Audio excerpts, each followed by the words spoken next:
Baik, assalamualaikum warahmatullahi wabarakatuh. Perkenalkan, nama saya Dandi Auzan. Hari ini kita akan membahas suatu buku yang diterbitkan atau ditulis oleh James Clear, yaitu Atomic Habits. Buku ini berhasil terjual lebih dari 100.000 di Indonesia ya kawan-kawan. Di sini ada 300 lebih halaman dan ya, kita akan ngebahas 4 prinsip utama dari buku Atomic Habits ini yang bisa ngebantu teman-teman semua bikin kebiasaan yang lebih baik untuk improve hidup kita juga, dan ujung-ujungnya bisa bikin kita lebih dekat kepada tujuan hidup kita. Keseluruhan dari buku Atomic Habits ini bertumpu pada satu prinsip yang menurutku kita semua perlu tahu ya. Langsung saja dari hasil yang saya baca itu, pertama, 1% progress, pertumbuhan atau perkembangan 1% setiap harinya. Maksudnya apa teman-teman? Kita nggak usah terlalu jauh ya. Wah, hari ini gue pengen langsung bisa jago nih, minggu depan gue langsung bisa jago. Nggak seperti itu ya teman-teman. Kita mulai dari hal-hal yang kecil, yang sifatnya atomik, yang kecil banget. 1% aja setiap harinya. Kalau kita konsisten selama 365 hari atau setahun ya, berdasarkan riset, berarti kita mengalami peningkatan sebesar 37 kali. Sebaliknya, kalau kita melakukan 1% lebih kecil, lebih rendah daripada seharusnya, kita akan mengalami penurunan sampai nyaris 0. Inilah kenapa penting untuk kita bisa mengulang habit-habit yang baik 1% setiap harinya, supaya di tahun depan kita ketemu lagi teman-teman, untuk teman-teman bisa bertemu dan mengimprove sebanyak 37 kali lipat. Nah, dari sekian 300 halaman, menurut saya ini yang bisa kita ulang-ulang ya. Nomor 1 itu make it obvious, nomor 2 make it attractive, nomor 3 make it easy, yang keempat make it satisfying. Apa maksudnya? Ayo kita coba gali satu persatu ya. Kalau kalian misalnya ingin punya kebiasaan nih, hidup lebih sehat, contohnya, jangan bilang kalian pengen makan lebih banyak sayur. Kenapa? Karena itu kurang jelas, kurang clear buat otak kalian untuk mencerna kata-kata itu. Cara yang dimaksud dengan make it obvious atau bikin ini menjadi lebih clear adalah, saya akan makan sayur lebih banyak diganti dengan hal-hal yang lebih terukur, kayak gitu teman-teman.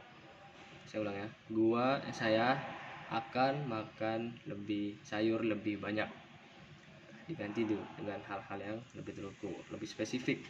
Contoh, dari 3 kali makan dalam satu hari, minimal 1 kali akan saya gunakan lauknya semuanya makan sayur dan bukan gorengan. Nah, dengan cara seperti itu teman-teman, kebiasaan baiknya clear banget, sehingga teman-teman ukurannya sangat jelas.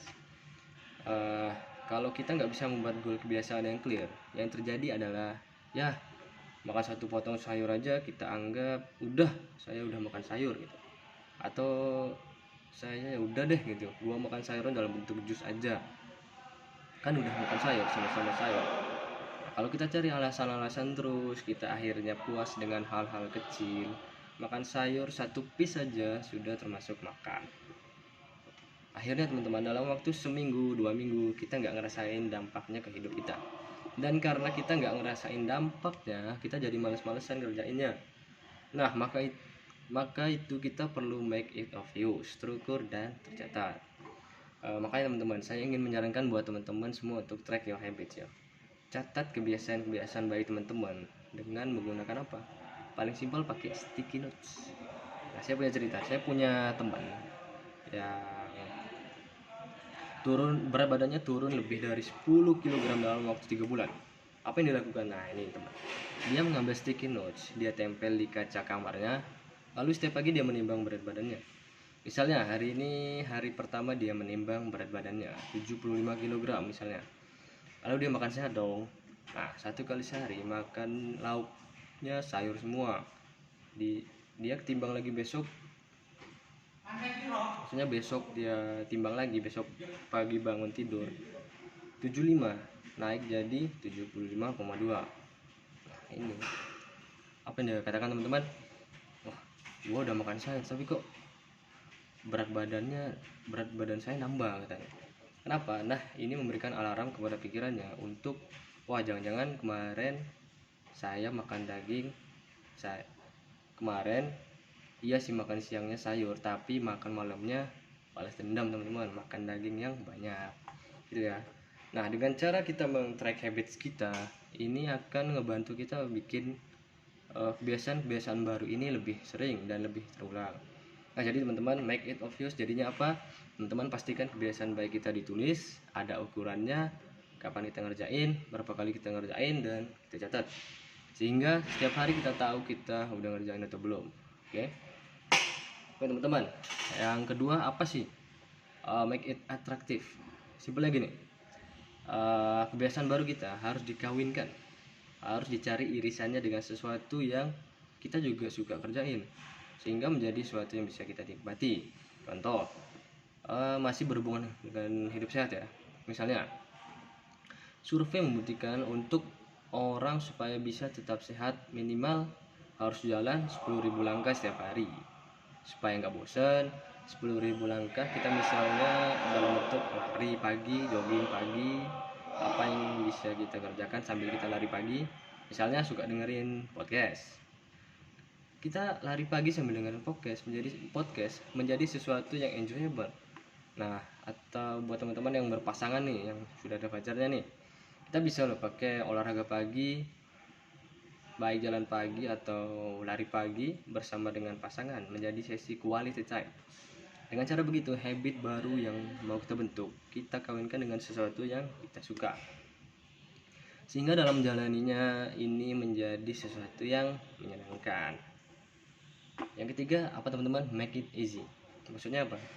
Habit kalian yang baru mau kalian coba pasti ada halangannya kan, rintangannya, halangannya yang bikin kita males, yang bikin kalian mager. Nah, waktu kita membiasakan habit baru ini, kita harus menemukan cara-cara untuk melawan mager tadi. Saya punya satu cerita ngelawan mager ya. Saya alami sendiri dan hidup saya ya jauh lebih baik. Dulu, teman-teman, untuk bisa minum air putih buat saya ini sangat sulit sekali ya.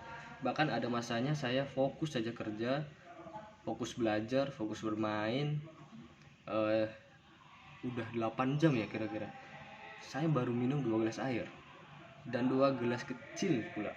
Padahal kita butuh minimal 2,5 sampai 3 liter air per hari. Nah, PR saya yang pertama adalah menemukan rintangannya apa sih? Apa sih yang bikin saya males minum air gitu?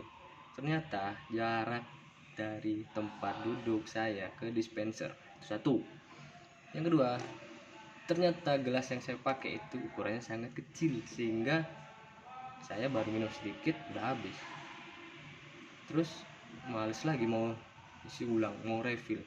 Jadi kalau bisa kita pengen mengurangi jumlah berapa, jadi kalau bisa saya tuh pengen mengurangi jumlah berapa kali saya refill air dalam satu hari.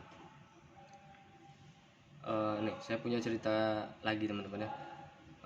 Desember kemarin ya, Desember tahun kemarin saya melakukan medical check up ya, cek kesehatan, dan hasilnya cukup bikin deg-degan teman-teman. Beberapa angka itu buat saya ngerasa gila, kalau saya nggak ngerubah gaya hidup saya nih, saya ngerubah gaya makan saya, nggak ngerubah gaya makan saya, bakal bahaya sampai ke depan, sampai ke tahun depan, sampai 2 tahun ke depan. Nah, sehingga saya sadar ya harus makan sehat. Tapi yang jadi kesulitan saya terbesar adalah, yang bikin saya mager adalah masaknya, beli bahannya, riset resepnya, motongnya udah selesai masak mesti dicuci lagi piringnya, segala macam. Mikirin itu aja teman-teman udah capek teman-teman. Ngelakuinnya lebih capek lagi karena ada tambahan 1 jam sampai 2 jam untuk sekali masak. Gimana caranya saya ngelawan mager ini? Ya paling simple buat saya adalah beli catering, beli nasi yang udah dijual di jalan, di tempat lain. Saya nggak perlu pusing-pusing, makanan udah ada, apapun yang terjadi dan saya udah bayar. ya saya harus makan dong, sayang kalau enggak. Kalau kita bisa ngelawan mager dengan cara bikin habit kita menjadi lebih mudah untuk kita lakukan, kita bisa lebih konsisten. Dan itu yang penting, bikin habit baru kamu itu menjadi suatu yang rewarding, sesuatu yang bikin kamu senyum, sesuatu yang bikin kamu happy, sehingga kamu juga menunggu momen ini. Contohnya, kalau katanya James Clear di buku ini, what is immediately reward is repeat, and what is immediately punished is avoid. Apa yang bisa kita langsung rasakan kenikmatannya, rewardnya akan kita ulang terus. Sebaliknya, apa yang bisa kita lakukan, rasakan kesulitannya atau hukumannya, punishmentnya, kita itu akan kita hindari. Contohnya gini, prakteknya teman-teman. Misalnya kalian pingin lebih rajin nge-gym, di case-nya yang saya lakukan adalah waktu saya mau nge-gym, saya udah bikin ini menjadi sebuah ritual yang menyenangkan, kegiatan yang menyenangkan. Biasanya setelah nge-gym 40 sampai 50 menit. Habis itu saya mandi, shower, beres-beres, lalu lanjut ke tempat nongkrong favorit saya, minum kesukaan yang saya suka, baca buku, ketemu banyak orang, ngobrol, refresh. Kemudian saya balik ngejimnya 50 menit. Sebenarnya itu salah satu bagian yang capek ya, ngeselin dan mager tadi. Tapi karena menjadi ritual yang menarik sebelum dan sesudahnya, ketika ini menjadi suatu rangkaian yang menarik, kita juga akan lebih enak mengerjakan habit kita. Teman-teman mungkin sampai di sini dulu prinsip penting yang saya dapat dari buku Atomic Habits ini.